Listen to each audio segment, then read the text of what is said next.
नमस्कार, मैं हूं वरुण सखाजी और आप देखना शुरू कर चुके हैं IBC 24 मैदानी। भाजपा ने अपनी लिस्ट जारी कर दी है। दो लिस्टें आई हैं। एक लिस्ट 17 अगस्त 2023 को आई थी जिसमें 21 नाम थे, 5 महिलाएं थी उनमें।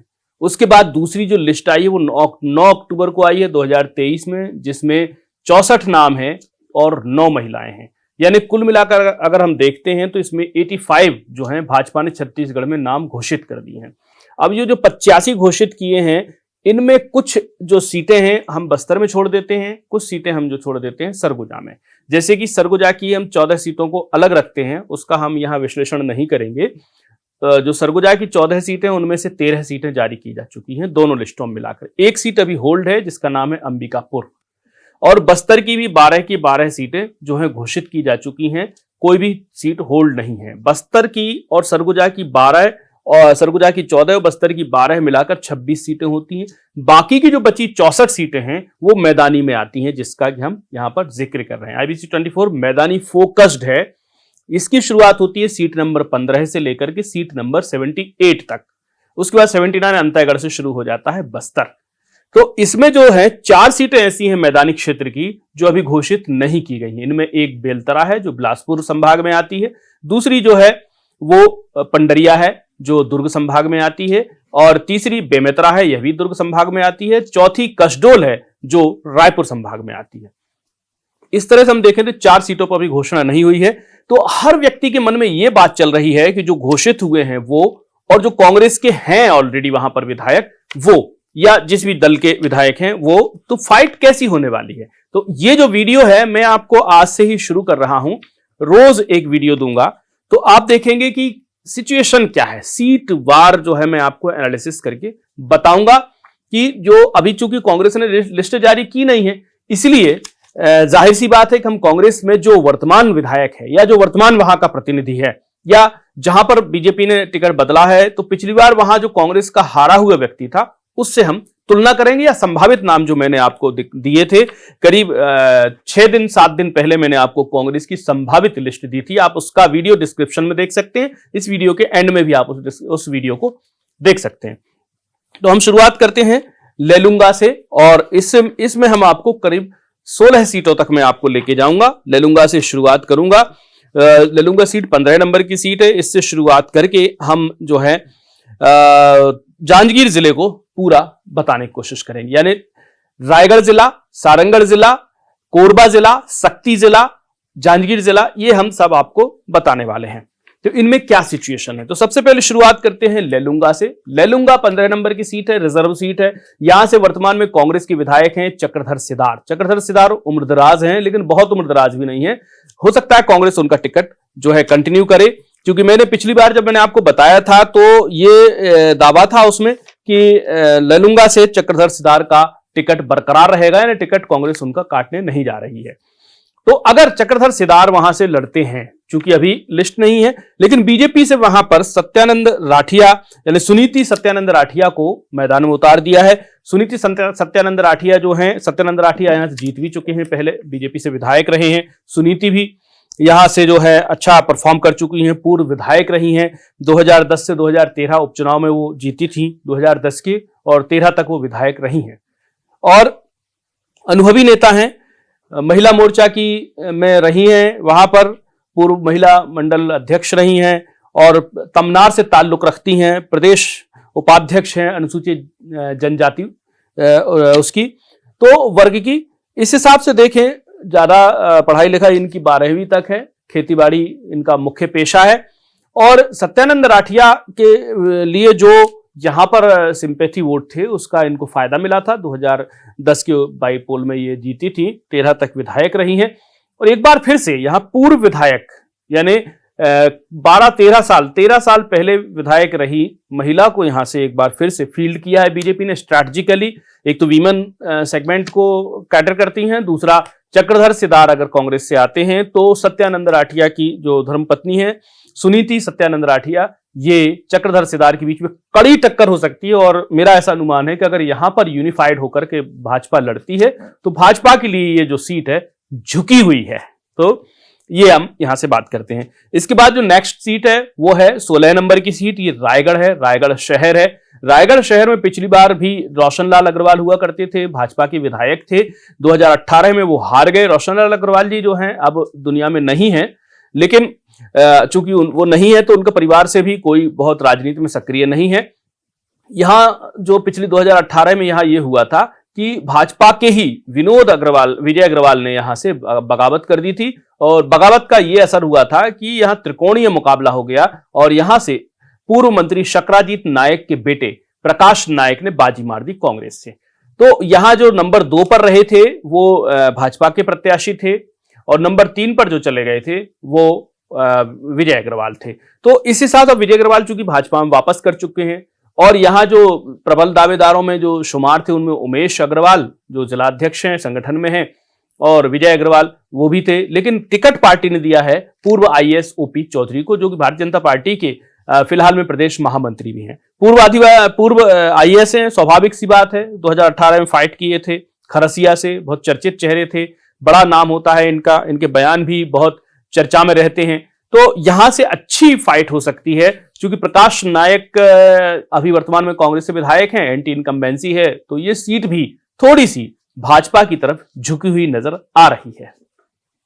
अगली सीट है 17 नंबर पर सारंगढ़। सारंगढ़ को, चूंकि सारंगढ़ और बिलाईगढ़ को मिलाकर के प्रदेश की कांग्रेस सरकार ने हाल ही में जिला बनाया है, तो इसका वहां पर एक एम्बियंस है, पॉजिटिव एम्बियंस है। जिला बनने के बाद जो वहां पर एक सकारात्मकता जिला मुख्यालय में आती है वो दिखाई देती है। यहां से कांग्रेस की उत्तरी गणपत जांगड़े जो हैं विधायक हैं, नवयुवती हैं, अधिक आयु नहीं है, और इनके सामने उतारा है भाजपा ने शिव कुमारी चौहान को। ये भी नौजवान है, 39 वर्ष की उम्र है इनकी, इनका भी ज्यादा आयु नहीं है। वर्तमान में जिला मंत्री हैं भारतीय जनता पार्टी अनुसूचित जाति मोर्चे की, और पूर्व जिला पंचायत सदस्य हैं। इसके अलावा सारंगढ़ जिला मंत्री रही हैं भाजपा अनुसूचित जाति मोर्चा की, और पूर्व जिला पंचायत सदस्य तो हैं ही। छोटा सा बिजनेस है इनका, व्यापार है, खेती है, शिक्षा 10वीं तक है।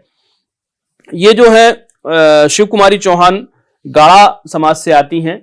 गाड़ा समाज का जो वर्चस्व है सारंगढ़ में है, साथ ही साथ गाड़ा समाज का वर्चस्व उड़िया से बेसिकली होते हैं। तो उड़ीसा का जो वर्चस्व है, उड़ीसा का जो डोमिनेंस है, जैसे मैंने आपको खबर बेबाक जो हमारा IBC 24 का एक और यूट्यूब चैनल है, उस पर मैंने एक वीडियो बनाया था जब राज्यपाल बनाया गया था विश्वभूषण हरिचंदन जी को। उस समय मैंने एक वीडियो बनाया था, क्यों लाए गए हैं विश्वभूषण हरिचंदन छत्तीसगढ़। तो उस वीडियो को आप जरूर देखिएगा, क्योंकि मैंने उसमें बताया था 8 सीटें छत्तीसगढ़ की ऐसी हैं जहां पर भाजपा उड़िया दाव खेल सकती है। तो उसमें से एक पहली सीट है सारंगढ़, जहां से भाजपा ने उड़िया दाव खेला है, और यहां पर अच्छी फाइट हो सकती है। लेकिन चूंकि जिला बनाया है तो इसलिए थोड़ा सा यहाँ का जो पब्लिक मूड है, जो हमारे पास जो फीडबैक्स हैं या जो बातचीतें हैं अलग अलग किस्मों से, तो वहां सारंगढ़ में थोड़ा सा जो है झुका हुआ है कांग्रेस की ओर।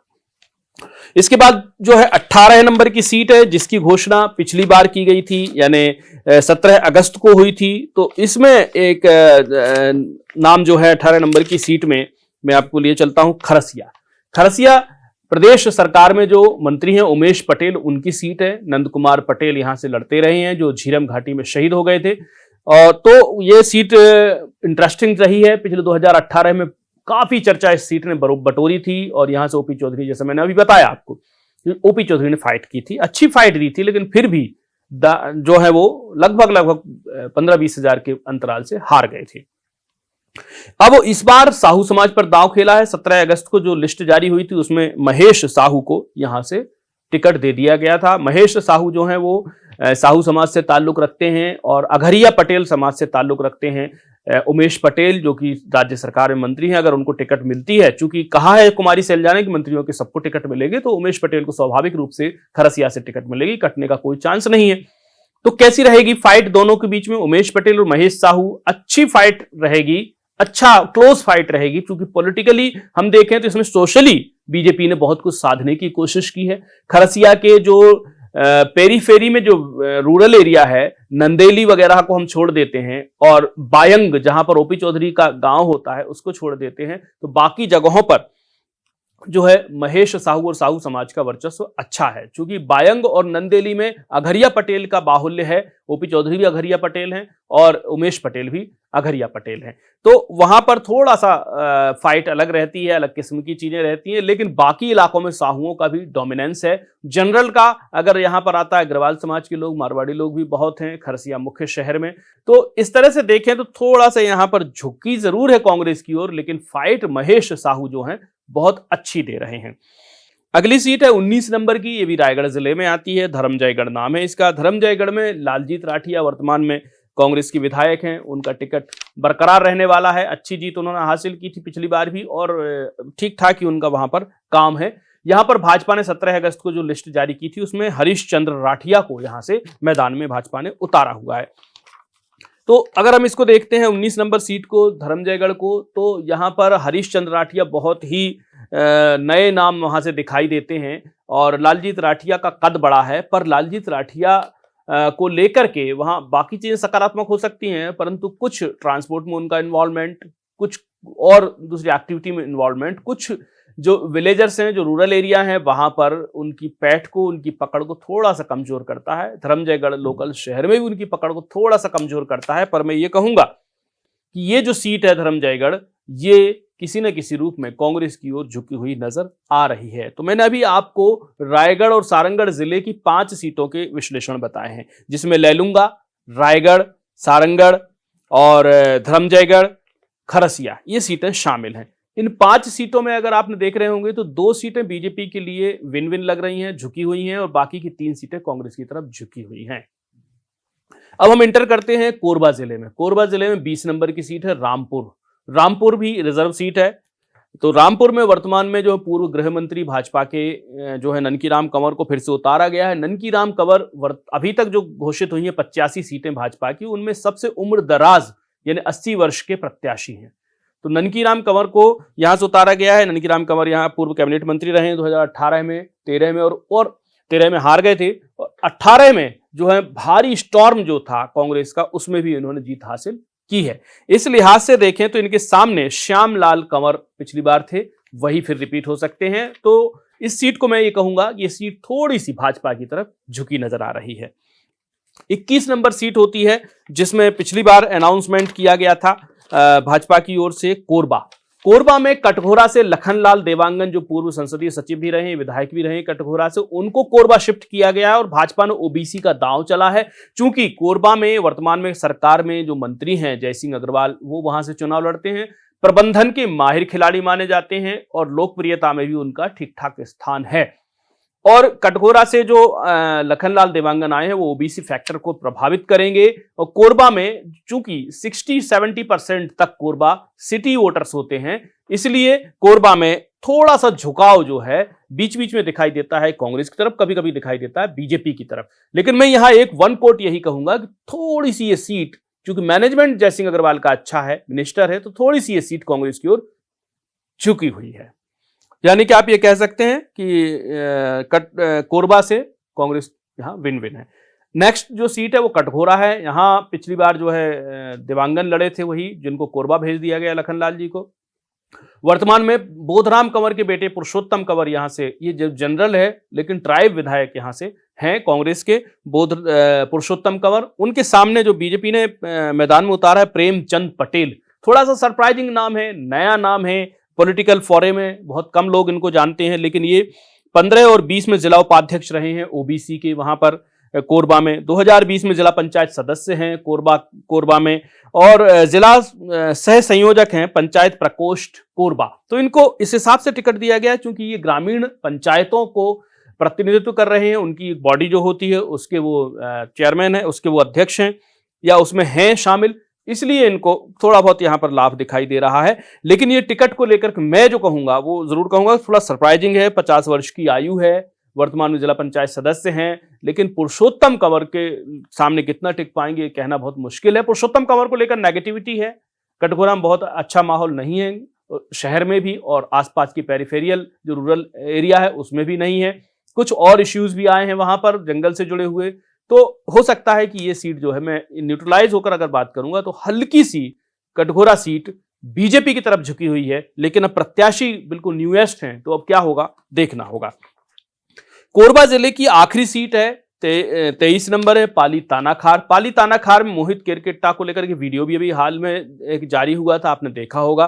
तो ये जो पाली तानाखार सीट है, यहां पर कांग्रेस के पूर्व प्रदेश उपाध्यक्ष जब भाजपा में आए थे 2018 में, रामदयाल उइके, जो भाजपा से कांग्रेस गए थे 2003 में, जिन्होंने अजीत जोगी के लिए मरवाही सीट छोड़ी थी, मरवाही से विधायक हुआ करती, तो तब से ही वहां मरवाही में भाजपा जीत नहीं पा रही है और ये कांग्रेस में चले गए थे। तो उस हिसाब से अगर देखें तो ये रामदयाल उइके जो हैं, यहां बीजेपी से एक बार फिर से फील्ड किए गए हैं। 2018 के चुनाव में नंबर 3 पर थे। ये बात बहुत ही मार्के की है, नंबर 3 पर थे। नंबर 1 पर मोहित केरकेट्टा थे, जिन्होंने करीब 21,000 वोटों से जीत हासिल की है। नंबर 2 पर थे गोंडवाना गणतंत्र पार्टी के संस्थापक मरकाम और हीरा सिंह मरकाम, और नंबर 3 पर थे रामदयाल उइके। लेकिन इस बार बीजेपी ने यहां पर फिर से इन पर दांव लगाया है। प्रदेश कार्य समिति में है, 1998 से लेकर 2003 तक भाजपा के मरवाही से विधायक रह चुके हैं। भाजयुमो जिला अध्यक्ष रह चुके हैं बिलासपुर ग्रामीण के, उस समय बिलासपुर बड़ा जिला हुआ करता था। तो ये जो सीट है मोहित केरकेट्टा वाली पाली तानाखार, ये सीट भी थोड़ी थोड़ी भाजपा की तरफ झुकी नजर आ रही है। यानी कि इन शॉर्ट में अगर मैं आपको बोलूं तो रायगढ़ और सारंगढ़ की 5 सीटों में से 2 सीटें बीजेपी की ओर झुकी हैं, 3 कांग्रेस की ओर झुकी हैं। जैसे ही हम कोरबा जिले में एंटर करते हैं तो कोरबा जिले की 3 सीटें बीजेपी की ओर झुकी हुई हैं, 1 सीट कांग्रेस की ओर झुकी हुई है। अगर हम कोरबा जिले की 4 और रायगढ़ और सारंगढ़ जिले की 5 सीटें यानी कि कुल मिलाकर 9 सीटों का विश्लेषण करते हैं तो 9 सीटों में से भाजपा की तरफ झुकी हुई सीटें जो दिखाई दे रही हैं वो करीब 5 सीटें दिखाई दे रही हैं, जबकि कांग्रेस की ओर झुकी हुई सीटें दिखाई दे रही हैं 4। इससे यह माना जा सकता है कि फाइट कितनी जटिल है और कितनी टक्कर की है। बहुत बहुत शुक्रिया। अगला वीडियो में लेके आ रहा हूं आपके साथ, जांजगीर जिले की बात करूंगा और बिलासपुर जिले की बात करूंगा, साथ में करूंगा मुंगेली और पेंड्रा की भी। अभी मुझे दीजिए इजाजत। अगर आपने अभी तक इसको सब्सक्राइब नहीं किया है ABC 24 मैदानी को, तो सब्सक्राइब कर लीजिए। अधिक से अधिक लोगों को ये वीडियो जो है बांटिए, शेयर कीजिए, और कुछ कहना चाहते हो तो नीचे जरूर कमेंट बॉक्स में अपनी बात रखिएगा। मैं पर्सनली आपको जवाब दूंगा, और इसको जरूर रखिएगा अपने पास। जब 3 दिसंबर को काउंटिंग होगी तो सेकंड हाफ 4 बजे तक आप इसको मिलाइएगा। मैं दावा कर रहा हूं कोरबा, रायगढ़, सारंगढ़ 3 जिलों की 9 सीटों में बीजेपी 5 और 4 कांग्रेस जाती हुई दिखाई दे रही है। बहुत बहुत शुक्रिया, नमस्कार।